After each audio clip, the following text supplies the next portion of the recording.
¿Qué tal, compañeros? Muy buenas tardes. ¿Cómo se encuentran?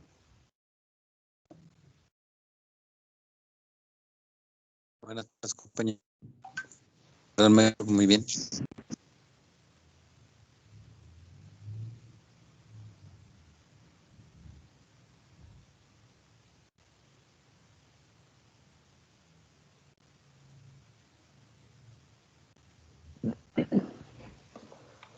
Ok, compañeros, pues voy a proyectar ahí donde nos quedamos y posteriormente veremos algunos ejercicios relacionados al Producto Interno Bruto.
Creo que ya visualizan esta parte del documento que les proporcioné, parcial 2, macroeconomía.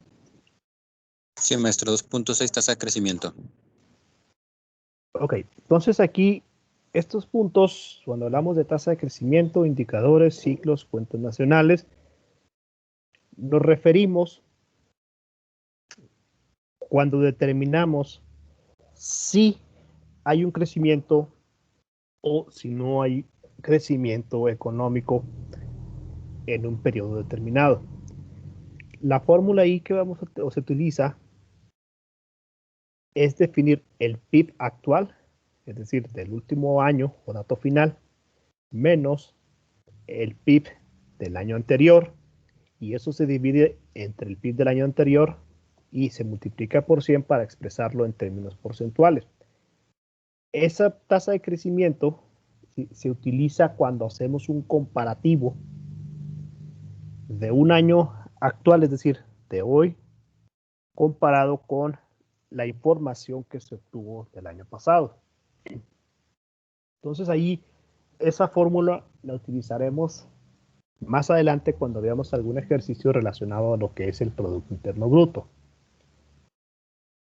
Y ahí vamos a ver si hay crecimientos o en este caso periodos de expansión relacionados a los indicadores de productividad. Siguiente punto, lo que se llama elaboración de indicadores económicos. Y ya propiamente dicho, cuando establecemos cuáles son las variables que se utilizan para medir cierto crecimiento o decrecimiento, se refiere prácticamente a cuando medimos el crecimiento o incremento de los precios mediante indicadores que vamos a encontrar en lo que es el famoso INEGI, lo que es el famoso índice de precios al consumidor, y en él tenemos esa tabla que ahí les proporcioné, en donde lo que se gasta en términos porcentuales de un ingreso total que se tiene. Es decir, las personas gastan de un ingreso total el 17.5%, es decir, sería 0.175 multiplicado por 100 y nos da un 17.5%, que es lo que se gasta para el consumo. Por otro lado, en la vivienda, sí, hay personas que tienen un ingreso, de ese ingreso las hacen una reducción para el pago de lo que es la vivienda, etcétera, etcétera, representando un 46%. La ropa, es decir, la vestimenta, ¿sí? Por ahí sería un 4.6%, el transporte 19.3%, etcétera, etcétera. Estos indicadores macroeconómicos, ¿sí?, sirve precisamente para entender cómo es el comportamiento de compra o de gasto de una persona, o en este caso hogares. Y ahí está evidenciado por categorías, ¿sí?, cómo entendemos lo que gasta cada hogar en esas distintas variables: alimentos, vivienda, ropa, transporte, atención médica, entretenimientos u otras. Y nos dice ahí la teoría: los hogares compran las categorías de mercancías relacionadas con esa columna número 1. Y el porcentaje que obtiene cada uno de ellos se refiere a esa importancia que le damos en cuanto al consumo tenemos. Quiere decir que en promedio, ¿sí?, estos son los datos, ¿sí?, que arroja el consumo en un ambiente macroeconómico en un país. Entonces ahí tenemos, puede haber crecimientos o decrecimientos año con año. Es decir, si previo a lo que fue la situación de la pandemia, en un escenario del año 2019, pues todo iba conforme a un crecimiento o decrecimiento según se diera la economía. Después entramos a lo que fue el año 2020 y tenemos esa situación donde el consumo disminuyó notablemente por ese confinamiento que tuvimos las personas. Ahora bien, ya una vez que se reactiva la economía, o en ese caso se intenta reactivar la economía a lo que se está viviendo en este 2021, pues obviamente el repunte comparado con un año anterior va a reflejar que se tenga un incremento notable. Hace unos días ahí el INEGI, que es donde se obtiene lo que es el Índice Nacional de Precios al Consumidor, reflejó que tuvimos un incremento de la inflación del 6.08%. Pues ahí se entiende que al existir un consumo el año pasado y al incrementarse el consumo en este año, pues es obvio que va a incrementarse dicho indicador. Pero bueno, esa parte de inflación ya lo explicaremos en el tema que veremos el día de mañana, y prácticamente con eso estaremos cerrando lo que es este curso. Entonces ahorita solamente nos enfocamos en ese ingreso que tienen las personas para cada una de las categorías en base al ingreso que tienen. Ahora, vamos al subtema 2.8. Ahí habla de los famosos ciclos económicos, ¿sí? Diversos teóricos economistas han intentado explicar con exactitud en qué periodo o en qué ciclo económico nos encontramos actualmente. Sin embargo, sí se describe, pero asimismo explicarlos a veces resulta un tanto complicado. ¿Por qué decimos esto? Porque cuando se analiza esa teoría o fases del ciclo económico, pues precisamente podemos decir hoy en día que nos encontramos en una etapa de recuperación económica. Sin embargo, para decir que estamos en una recuperación económica, debemos analizar a detalle todos esos factores y todas esas variables que pudiera decir con exactitud si realmente se está cumpliendo dicha fase económica, que es la recuperación. El año pasado, pues obviamente lo que sucedió, ¿sí?, se habla de que se perdieron más de 2 millones de empleos, por un lado.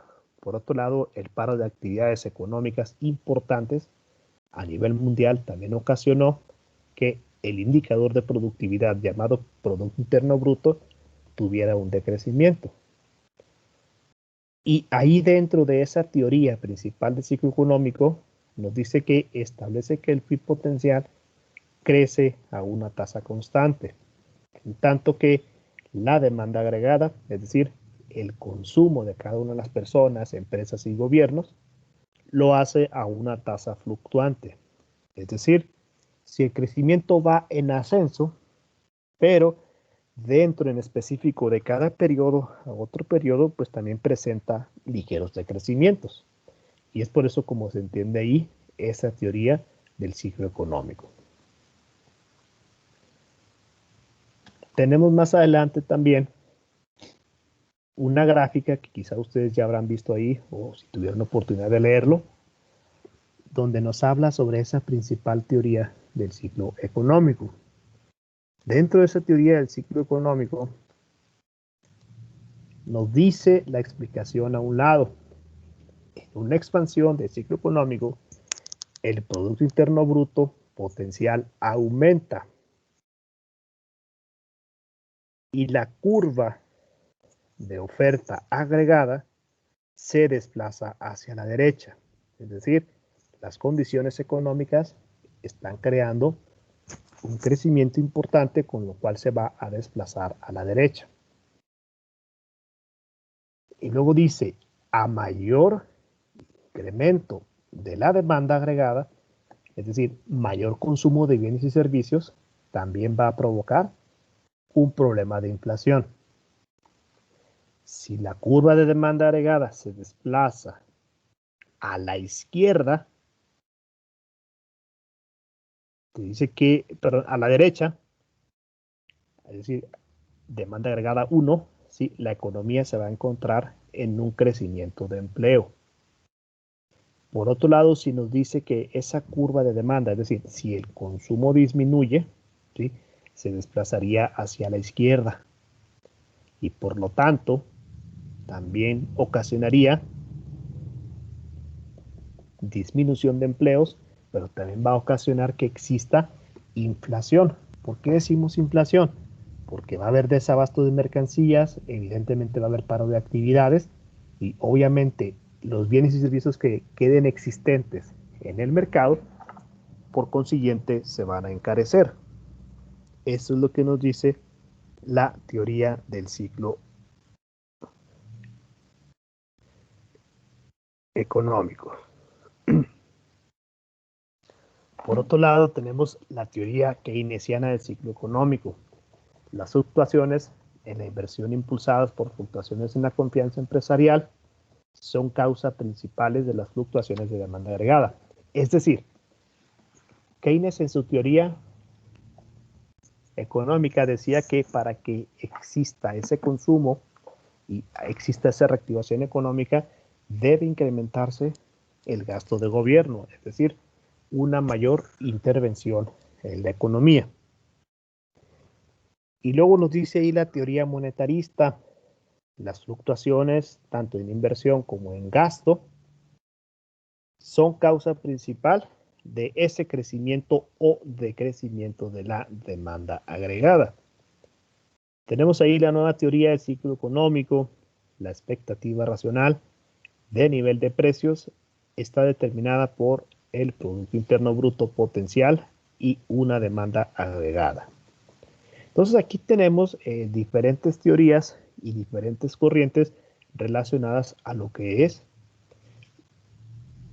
un Producto Interno Bruto en expansión o en retracción. Entonces ahí esas dos vertientes nos va a especificar si es expansión, quiere decir que la economía está creciendo. Si es en decrecimiento, quiere decir que hay problemas económicos y uno de ellos podría ser el paro de actividades o productividad. Tenemos el siguiente punto, que ya sería lo último de este documento, el famoso cuentas nacionales. Aquí tenemos algún ejercicio muy breve, muy sencillo, en donde nos habla precisamente de las medidas de producción agregada, ¿sí? En el año de 1988. Tenemos indicadores de Producto Internacional Bruto, perdón, de 4.880, menos asignaciones, y se obtiene un ingreso nacional de 3.972. Siendo específicos, en donde vamos a trabajar, ¿sí?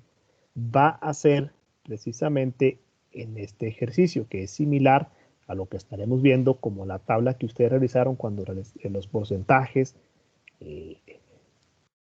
cada uno de los sectores que vimos y ahorita se los voy a explicar. Entonces aquí nada más es para que ustedes vayan viendo de qué manera se llevan a cabo ese sistema de cuentas nacionales. Tenemos un ingreso, ¿sí? Y a ese ingreso se le van a reducir esas ganancias de las empresas, intereses, contribuciones, etcétera, etcétera. Y por ahí se le suman transferencias del gobierno, ingresos de intereses por dividendos y se tiene un ingreso personal, que prácticamente tiene mucha similitud como cuando se realiza un sistema de cuentas financieras en una empresa. Pero aquí en esta situación se habla de agregados macroeconómicos. Por último tenemos ahí lo que es la reducción de los impuestos personales, ¿sí? Y luego queda un ingreso personal disponible, tiene otras deducciones y es lo que queda del ahorro. Existen diversos y numerosos procedimientos de modelos macroeconómicos para determinar lo que es un ingreso total, un ingreso disponible, ¿sí? De qué manera ahorran las personas, cómo es esa dinámica de un equilibrio macroeconómico entre gobierno, empresas y hogares, que prácticamente dentro de esa dinámica económica es como se entiende un conjunto macroeconómico en una economía.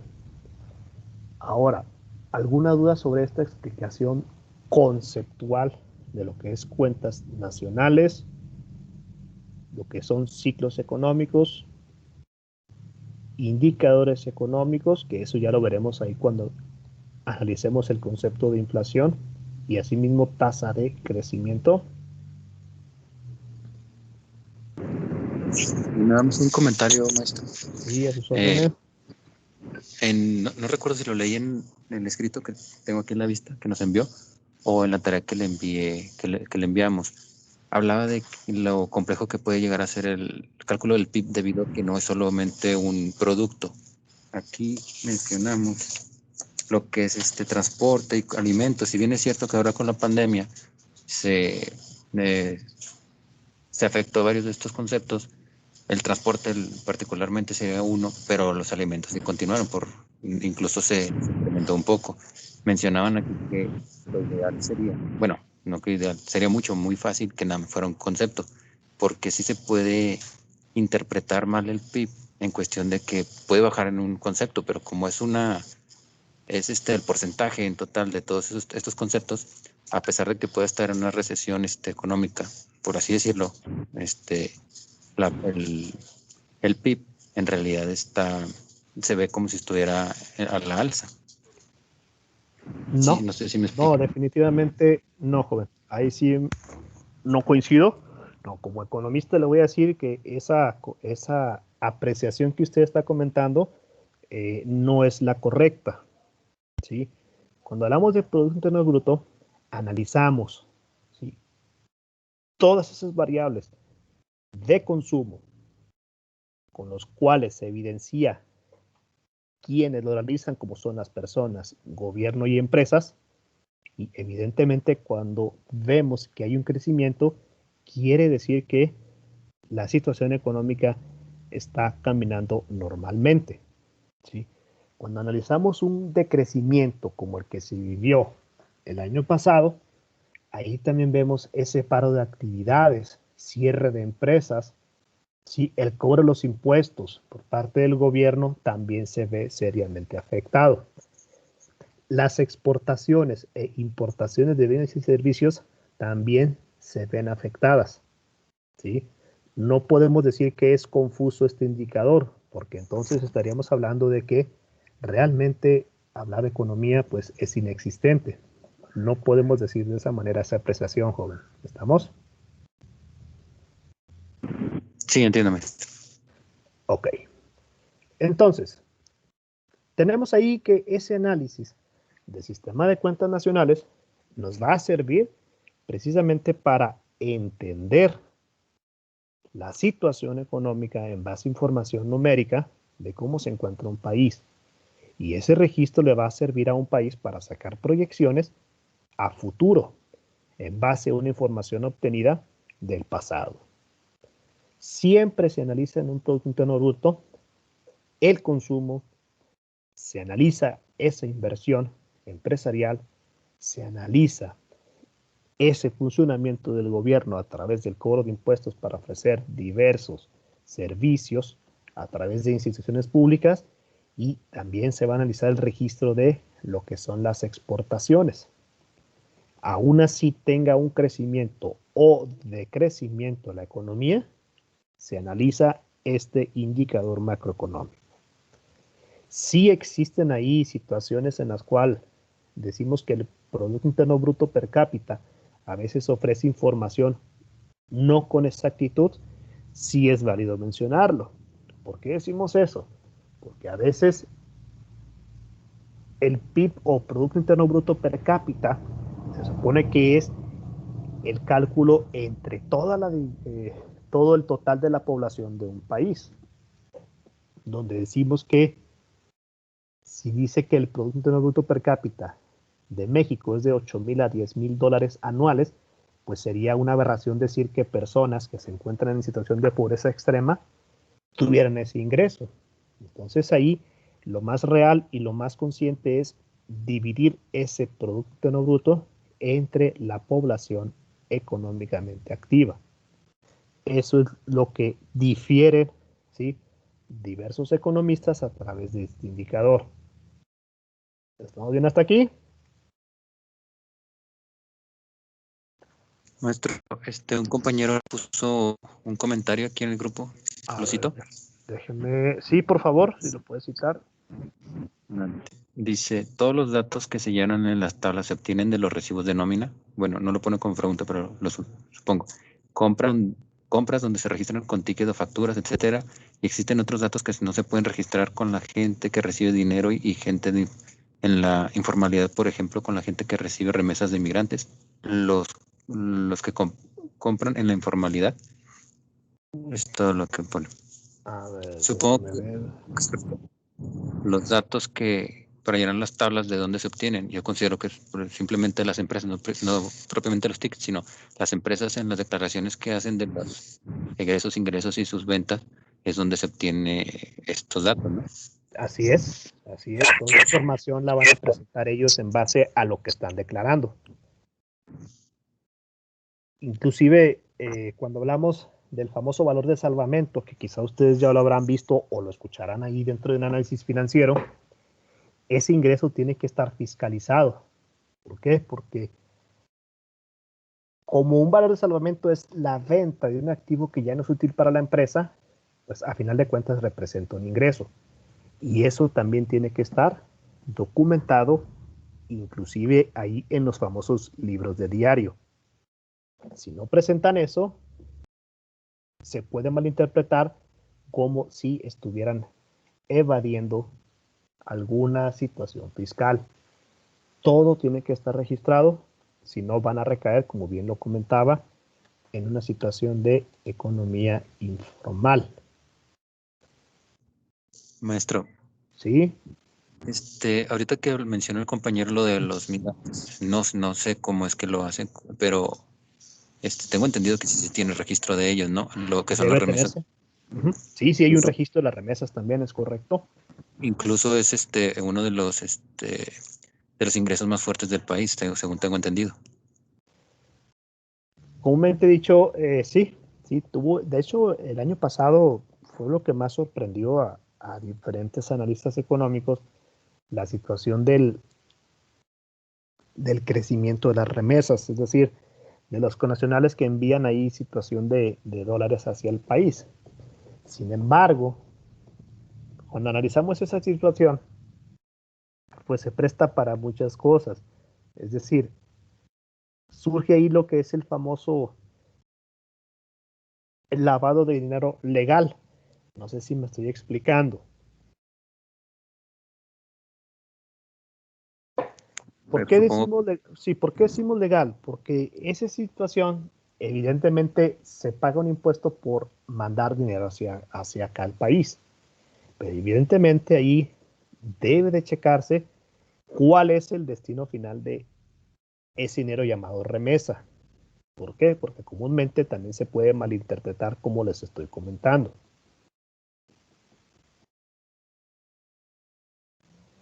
Son situaciones políticas que ahí se debiera checar a detalle entre los gobiernos, en este caso de México y de Estados Unidos. Pero las remesas siempre han sido históricamente muy importantes para que exista, ¿sí?, aún más ese circulante en la economía, aunado a toda la actividad económica que les estoy comentando. No me apareció el mensaje que envió el compañero. Quizá lo enviaron al WhatsApp de ustedes, ¿no? Sí, al WhatsApp, porque no pueden enviarlo a Bien, perfecto, perfecto. Entonces, déjenme proyectar aquí algún ejercicio que veremos de esto y así mismo estamos concluyendo lo que es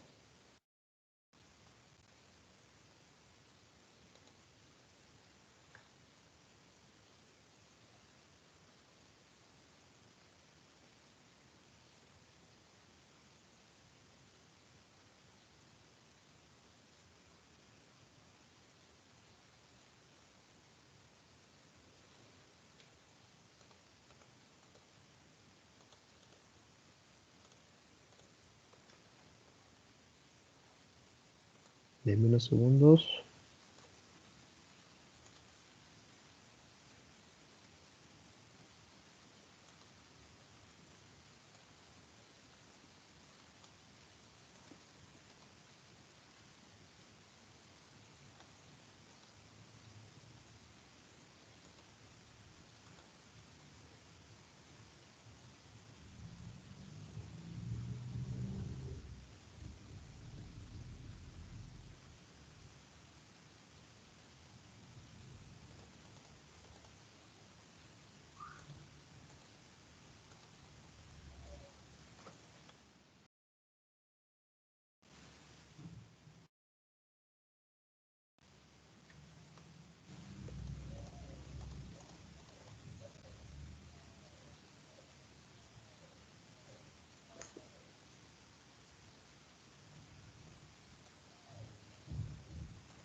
¿Ya les aparece esta presentación? No aparece su icono, maestro. Ok, a ver si... Ahí, sí. Ya Ya. apareció. Creo que ya les apareció, ¿no? Sí. Muy bien. Ya. Entonces ahí tenemos ahí, muy bien, gracias. Tenemos ahí un ejercicio muy práctico para entender esta parte de lo que es el sistema de cuentas nacionales. Nos dice que en una economía simple, ¿sí?, todo el ingreso es pago de los empleados o utilidades. No hay impuestos indirectos y nos pide que calculemos las siguientes cifras. Tenemos inciso A, el Producto Interno Bruto.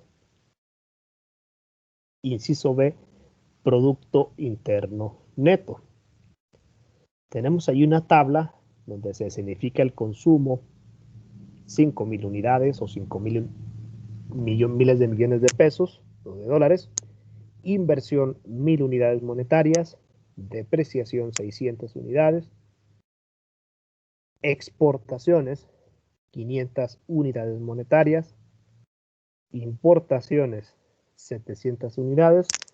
Consumo de gobierno, 1,000 unidades. Esos son los datos que tenemos, ¿sí?, de este ejercicio. Vamos a encontrar lo que es el Producto Interno Bruto, Producto Interno Neto y explicar el resultado obtenido de cada inciso, así como cada variable que se encuentra en esa tabla. Entonces, aquí yo les describí lo que es la fórmula del Producto Interno Bruto y asimismo a lo que se refiere XN, que son exportaciones netas.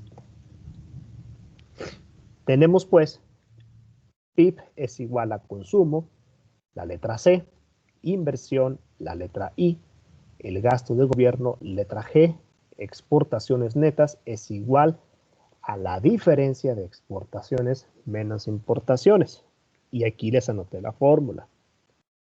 Y luego también puse, si hay un saldo positivo, se llama superávit.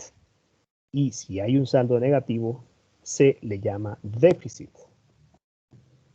Entonces tenemos ahí la fórmula también del inciso B, Producto Interno Neto, perdón, es PIB menos depreciación. Ahora bien, si tenemos pues la fórmula de Producto Interno Bruto, ¿cuánto sale ese resultado? Ubicamos ahí cada variable. Por ejemplo, ¿cuánto vale el consumo de las familias? 5,000. 5,000. La inversión empresarial, ¿cuánto vale? 1,000. 1,000 unidades.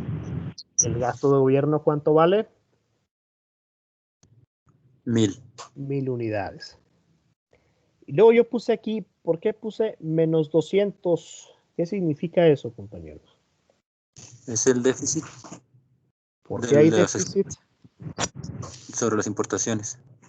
Tenemos déficit porque estamos exportando menos que lo que estamos importando.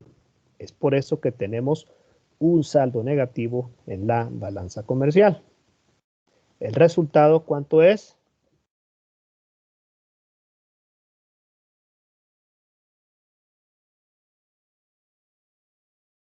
Corroboren si les sale este dato. Ah, sí, sí, es el mismo. Perfecto. Entonces tenemos que el Producto Interno Bruto de esta economía es de 6.800 unidades monetarias. Para determinar si hay un crecimiento o decrecimiento, hay que compararlo con un dato o resultado del año anterior. Suponiendo que este fuera el Producto Interno Bruto del año 2015. Y luego tenemos el Producto Interno Bruto del año 2014, que fue de 5.600 unidades. ¿Dónde está? Año 2014. ¿Cómo determinaríamos si se tuvo un crecimiento o decrecimiento? Tienen ahí el documento que les proporcioné, parcial 2. Sí, si se ubican, por favor, en la página, ahorita les digo,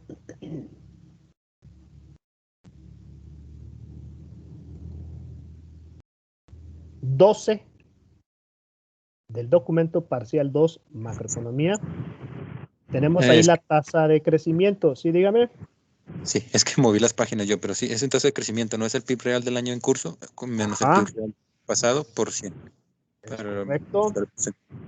¿Cuántos salen resultados si analizamos 2014 y 2015?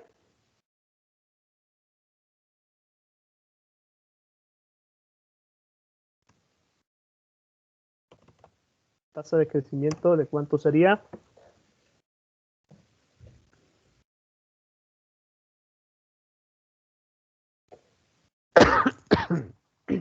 Perdón, chicos.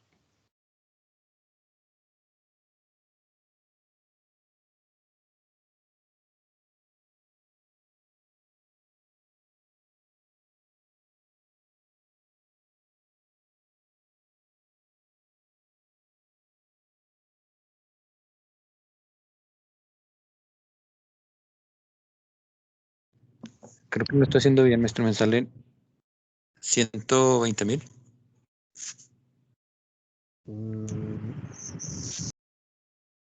No. Tenemos el dato final o año en curso. ¿Cuál sería ese dato año en curso? El año en curso, 6,800. 6,800 menos 5,600. Por Ajá. aquí.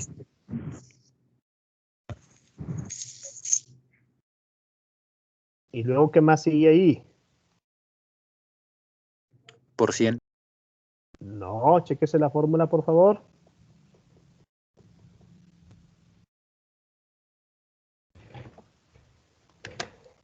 La tasa de crecimiento, si para esta economía en el PIB fue de 21,42%. Revisen la fórmula, por favor.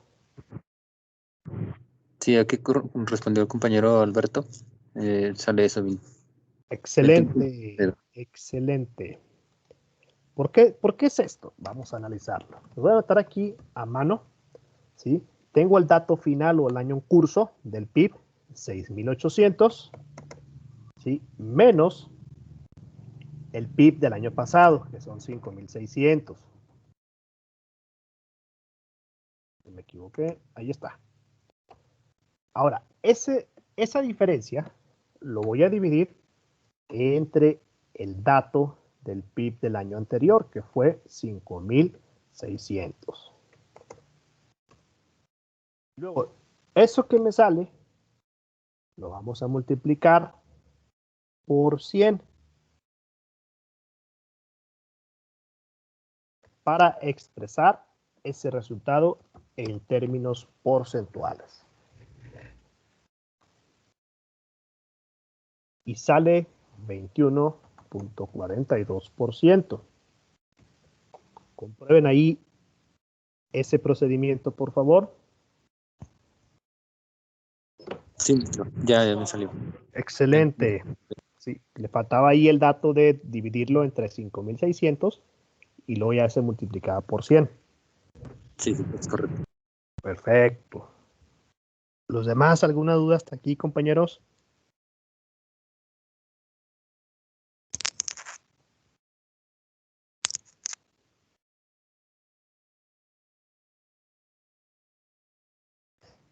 Creo que no. Pues, Okay.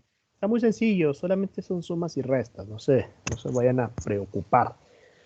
Y luego entonces, ya que tenemos este ejercicio solucionado, vamos al segundo ejercicio. Déjenme borro este dato. Ahí están las fórmulas.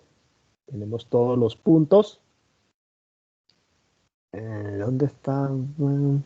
Falta el inciso B. ¿Cuánto sale el inciso B? Se me está olvidando, chicos.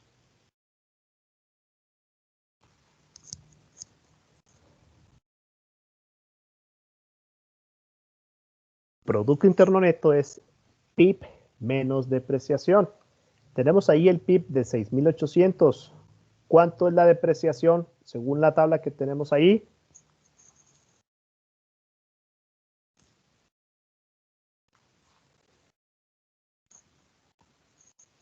¿600? ¿Correcto? Es que esto lo tenía resuelto, no eran los menos 200.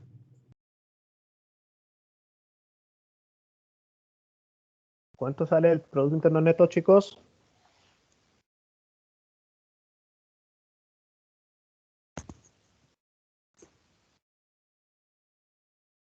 Pues son 6,200. Es correcto. Entonces, el Producto Interno Neto me da un total de 6,200 unidades monetarias. ¿Sí? Esto del 2014, eso yo lo agregué extra. Eso ya es para comprobar esa tasa de crecimiento en el PIB. ¿Sale?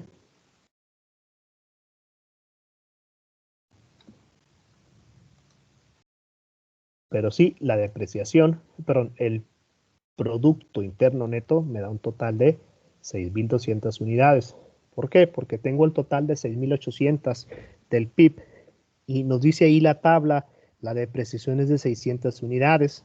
y solamente vamos a restar para encontrar ese Producto Interno Neto de 6.200 unidades. ¿Estamos bien hasta aquí, compañeros?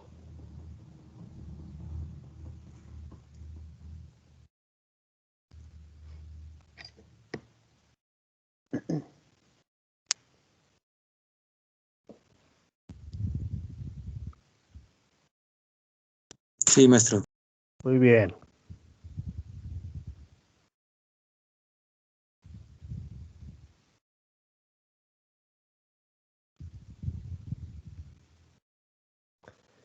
Ok, vamos pues al siguiente ejercicio. Tenemos ahí esa información. Si gustan anotarlo.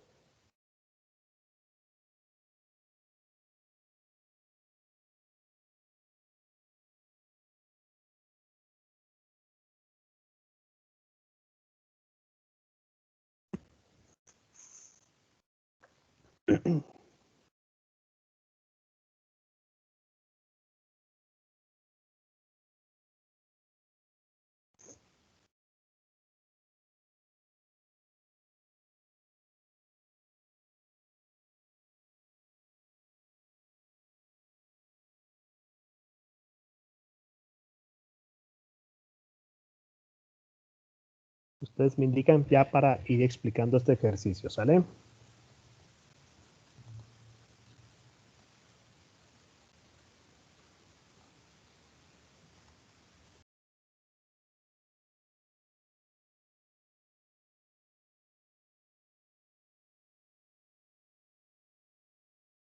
Maestro, ¿salarios son 5,000?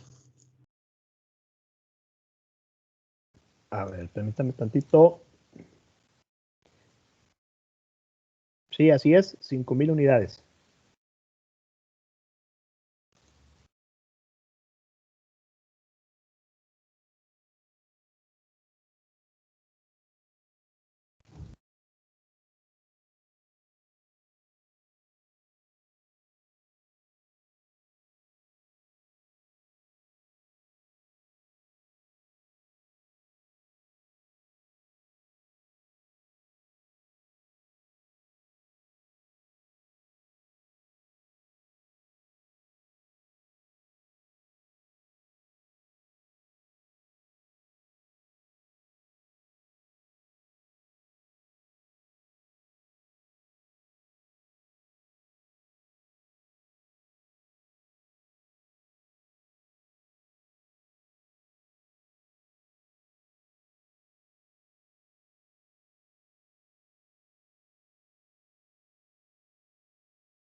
¿Listo, compañeros?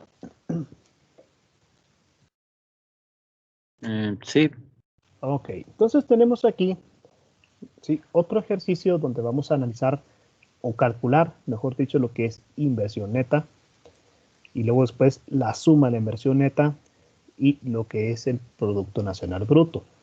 Ahí mismo yo les anoté las fórmulas, ¿sí?, que vamos a utilizar para determinar este punto.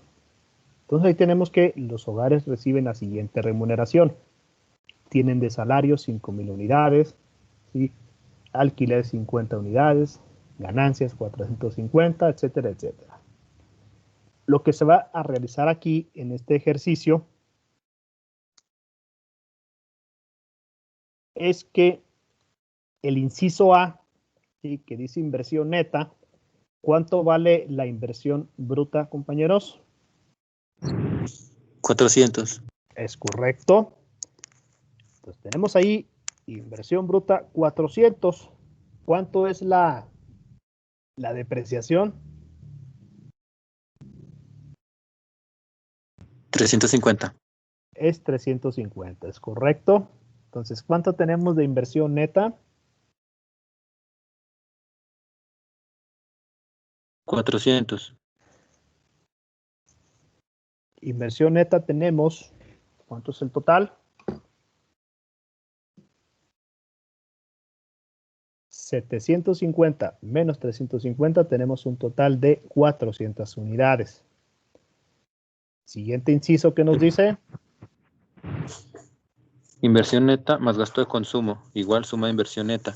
Aquí Ok, se suman los distintos salarios, alquiler, ganancias. bueno, ahí lo que vamos a sumar en los gastos de consumo, perdón,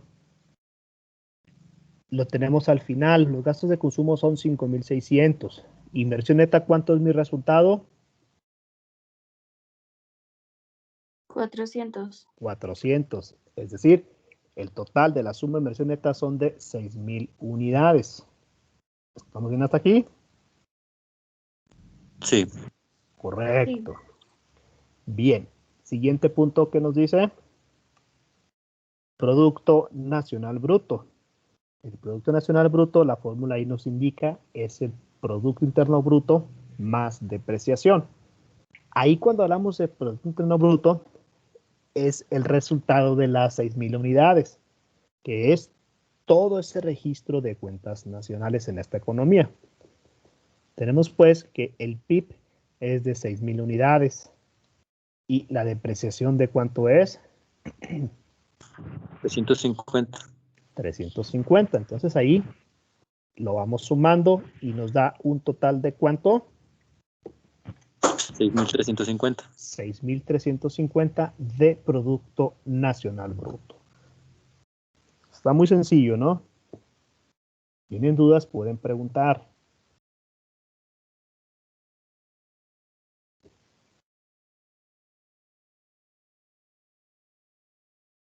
No, todo bien, maestro. Perfecto. Vamos a ver, pues, el último ejercicio, ¿sí?, de lo que es, nada más que este ya lo tengo aquí solucionado. Déjenme, pongo en blanco los datos de unos segundos.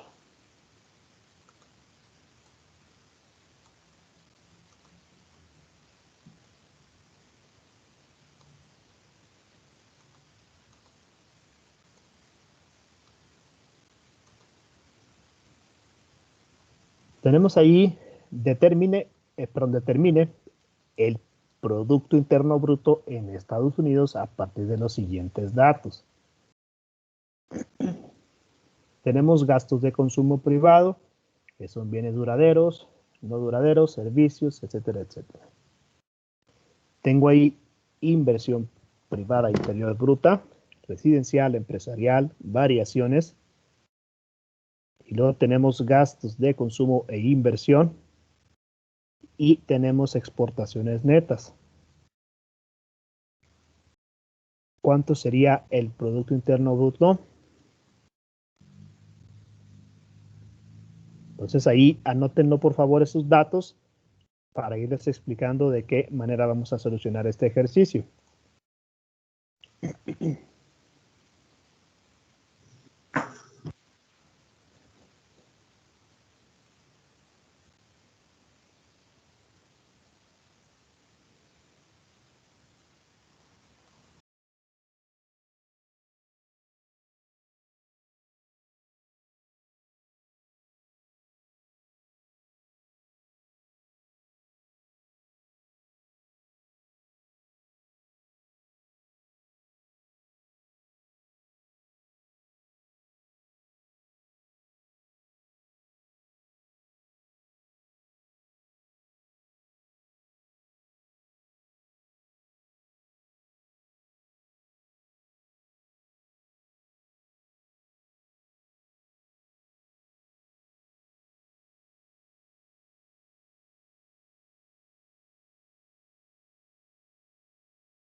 ¿Listo? ¿Ya lo pudieron copiar, compañeros?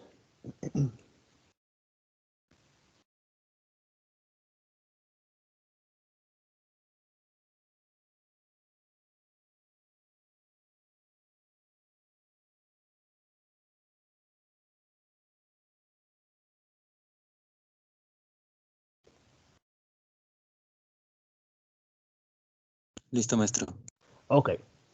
Fíjense bien, este ejercicio, perdón, vamos a determinar el total del consumo privado. De hecho, aquí se los anoté. Sumar el total de estas tres cantidades. Ponen amarillo.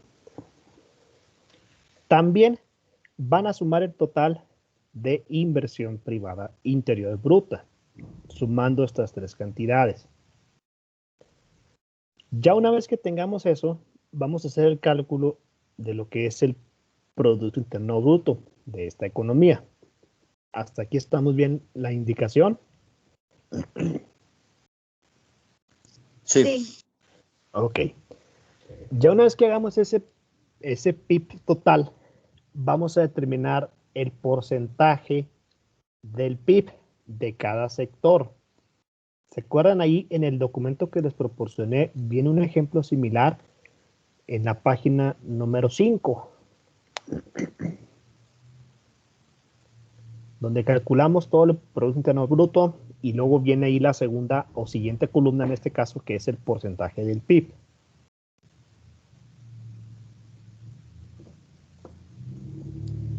¿Pudieron ahí ver el documento en la página número 5 del que les proporcioné?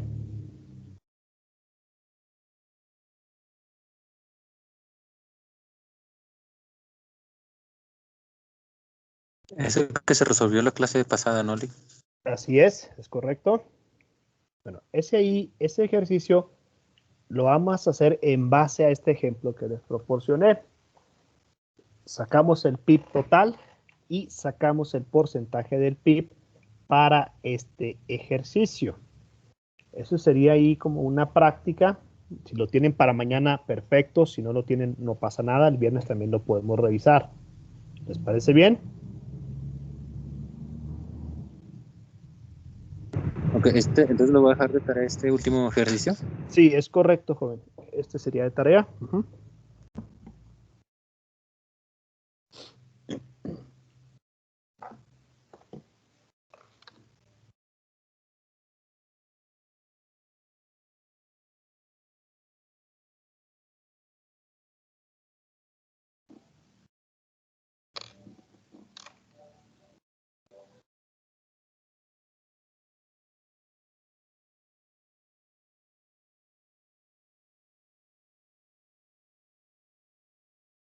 Ya lo resolvió un compañero.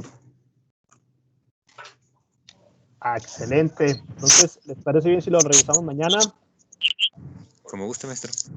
Excelente. Muy bien, compañeros. Entonces, vamos a dejar la sesión hasta aquí y continuamos mañana a las 11:30. ¿Sale? Perfecto, gracias, maestro. Excelente, compañeros. Muchísimas gracias por estar aquí presentes. Saludos a todos. Con esto ya estamos reponiendo lo de la semana pasada. Nuevamente una disculpa ahí por las condiciones de salud.